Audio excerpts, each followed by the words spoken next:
Okay, so I'm poor. I understand that. I'll never live in a Beverly Hills mansion unless one of the guys on Beverly Hills 90210 makes a local appearance at the Double-Decker Mall in Veneta. And he happens to notice me standing in front of Kinko's Coffees, and it's love at first sight, and he carries me away and we honeymoon in Acapulco. Now let's assume that's not gonna happen. Does that mean that I still can aspire to a life of poetry, romance, and beauty? Does my poverty prevent me from living my life with dignity and refinement? Let me put it another way. Is this pathetic or what?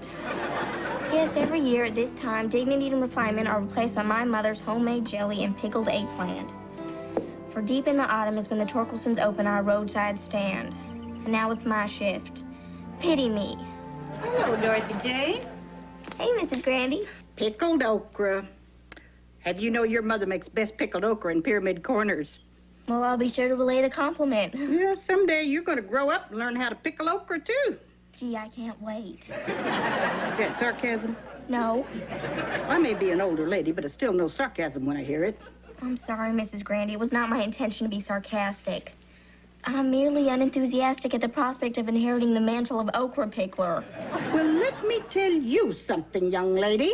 Oh, yay! It wasn't all that long ago that your mother's grandmother, Camilla Marie Boyd, sold me her pickled okra for 5 cents a jar. That'll be $1, please. And her daughter, your mother's mother, Edna Mae Dowd, sold me her pickled okra.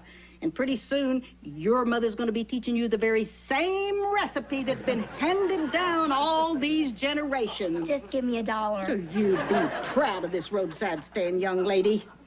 Because when you're as old as I am, you're going to look back and remember year after year of sitting by your roadside stand as the very high point of your life.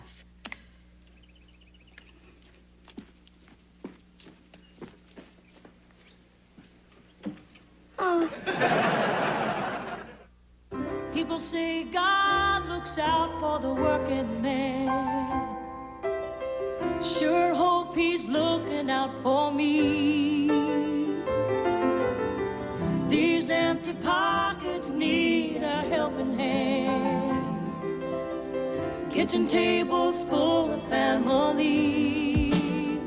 But then the sun comes up and the moon is shining big and bright, and the new day promises that everything will be alright, and the new day promises that everything will be alright.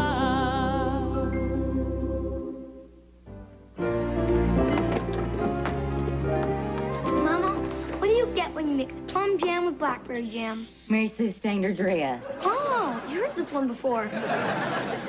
Steve Floyd, why don't you change that to native Oklahoma specialties? Remember, you're not just selling I'm jam. selling a lifestyle. Oh, you heard that one before. We certainly appreciate your marketing expertise, Mr. Hodges. Well, Mrs. Torkelson, at one point in my many-faceted occupational career, I had a job selling things for more than they were worth to people who could have lived very happily without them. And I felt a bit like a shark, which is why I left the sales profession. Your preserves, on the other hand, are worth every penny of their price. And I can't imagine anybody living happily without a jar.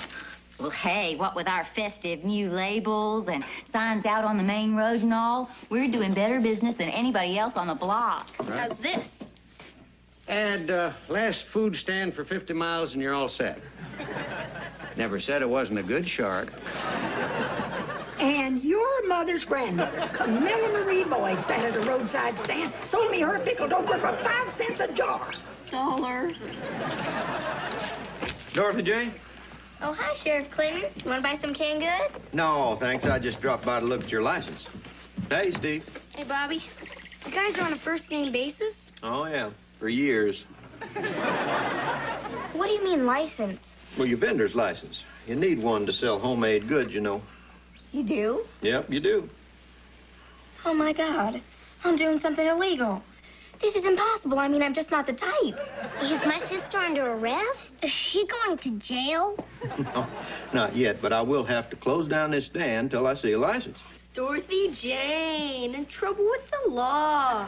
It's Dorothy-rama, going to the slammer. I was a crossing guard in school. I held a stop sign over one of those strap things. I'm just going to take my okra. I'm sorry, Miss Perkins.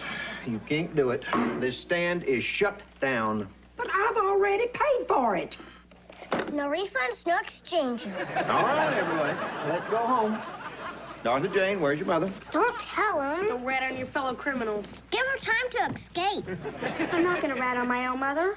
She's my mother. I'm gonna stick by her. Where is she? Kitchen.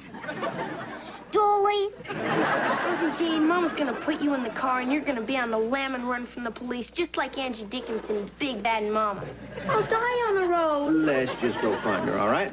I didn't know you needed a license. I'm sorry. I'm really sorry. Doesn't matter how sorry you are, you're gonna rot in the big house. Goodbye.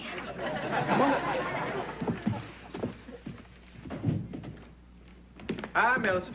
We're in big trouble, Mama. Big bad trouble. What happened? What's wrong? Now, Millicent, don't get all lathered up. I just had to shut down your food stand is all. Oh, that's all. Just shut down my major source of income for the month. Well, I'm sure it's just temporary. As soon as I see your vendor's license, I'm sure you'll be back in business. Kids, you better go off to the kitchen and finish gluing those labels. I want to see you get arrested. Now. I never get to see anything.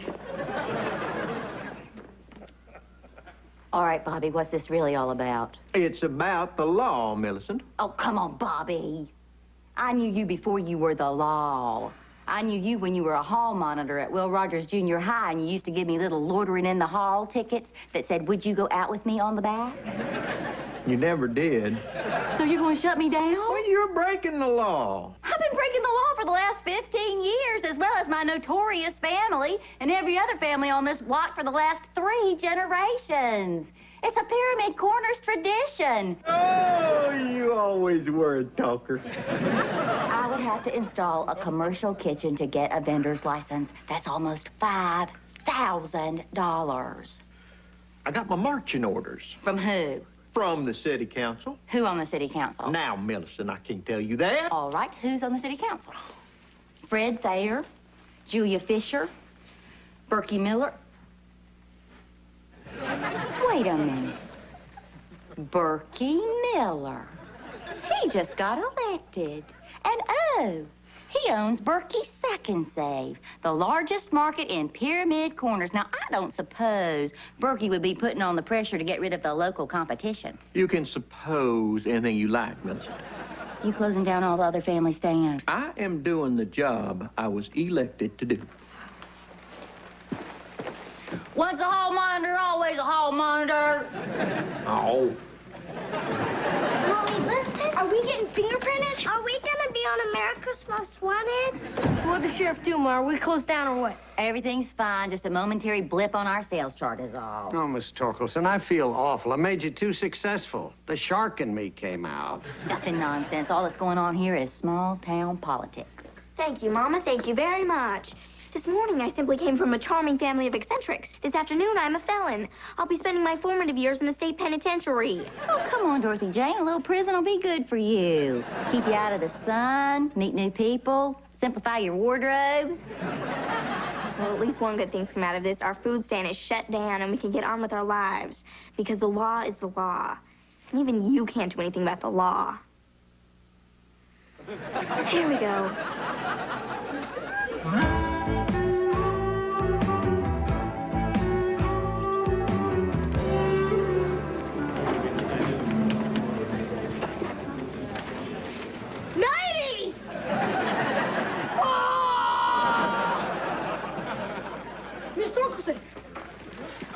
That Dorothy Jane and Riley Roberts from next door are no longer an item.